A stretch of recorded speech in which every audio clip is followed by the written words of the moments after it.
was intended only for the underground. He gets arrested in '72. He spends the months between January and September, while in solitary confinement, creating a collection called A Time of Creativity. And we know that the correspondence from this period makes references to Skovoroda. He also cites Horkheimer, a member of the Frankfurt School, during his trial. He's sentenced to 5 years at a penal labor colony in Mordovia and 3 years in Kolyma.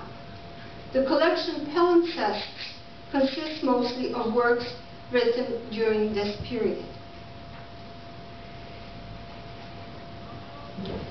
There is evidence that in Mordovia, in 1976, he reads some of the most important members of the Frankfurt School, Adorno, Fromm, Horkheimer, and Habermas.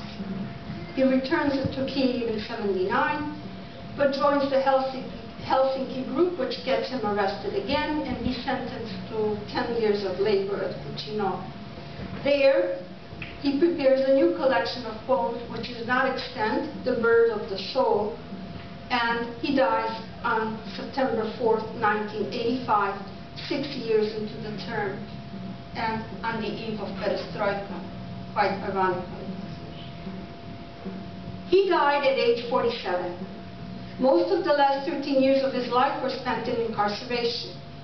And yet, despite the brutality he experienced, Stus's epistolary legacy and personal notes from this period amply manifest a very fine sense of humor and pathetic responses to the needs and plights of others, of fellow prisoners, and inner peace and serenity in the face of severely adversarial circumstances. These three features, according to Kohut, place heroic individuals clearly outside the realm of psychosis. But my focus today is Vasily Stus, the literary phenomenon, not the hero. Therefore, let us first glimpse at him as reader and critic. Stus developed a serious interest in Skovoroda, a Christian Neoplatonist, after his collected writings were published in 1961. His interest in this 18th century countryman never abated. The preface to the collection Winter Trees, 1968, identifies Skovoroda as one of his best friends. The letters he wrote from incarceration, especially after an even more complete edition of Skovoroda's oeuvre appeared in 1973, attest to a continuous interest in writings by and about the Ukrainian philosopher. One of the introductory poems in Stus's last extant collection, Palimpsests, alludes to Skovoroda's dictum, "The world sought to snare me, but it never trapped me." I see these gestures as deictic markers of Stus's own mystical narcissism and claim to Skovoroda as a possession acquired by love and great labor.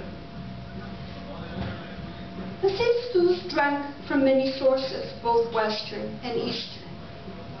Among the West European poets whom he admired and assiduously translated before and after imprisonment was Rainer Maria Rilke.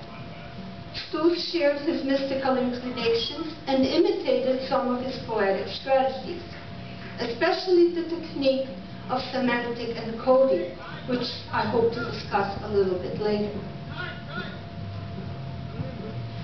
By 1970-71, Stus developed a theory of self that would inform his aesthetic inclinations and ethical choices. This theory is succinctly formulated in the article An Imperceptible Efflorescence, which is devoted to the poet and translator Volodymyr Svidzinski. Stus's well-crafted essay also discloses his own poetic credo, which I cite here. What is a poet in the purest sense? A human being who tears himself away from the limitations of the habitual, scorns the discernibly present, and yearns for what is lost and inaccessible. The contemporary poet searches for himself within that space with which he defines, always in contradiction to reality, the expanse of his distinctiveness.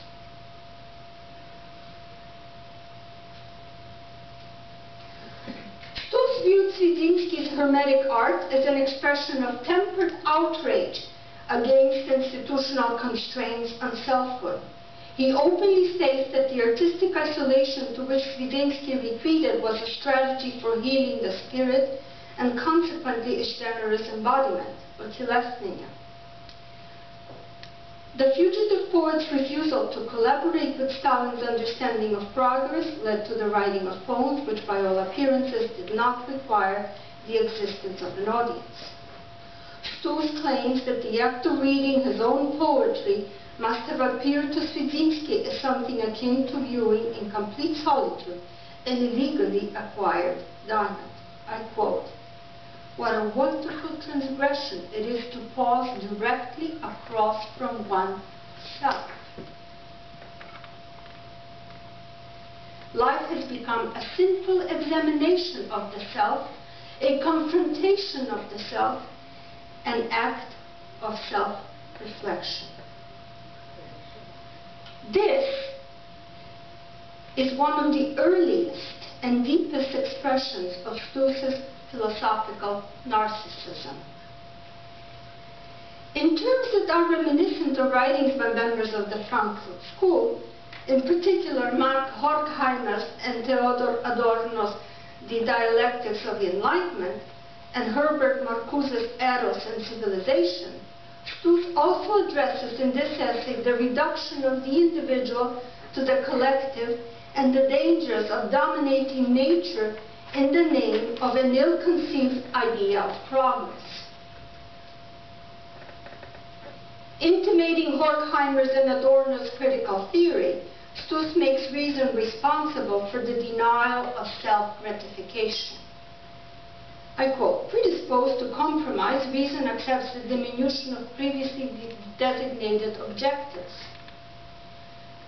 And the changed objective, which in fact has become a different objective, albeit realizable, inscribes upon the screen of our desire a very own semblance of the suffering Narcissus. On his face is inscribed the expression of dissatisfaction, the habitual grimace of the usual human self-portrait. After designating reason as the cancer of man's spiritual constitution, a force that leads to spiritual atrophy, the loss of epic subjectivity, the narcissism of criminals, and humanity's self-annihilation, Stus proposes a solution that elevates the individual as a component of an immortal and limitless entity.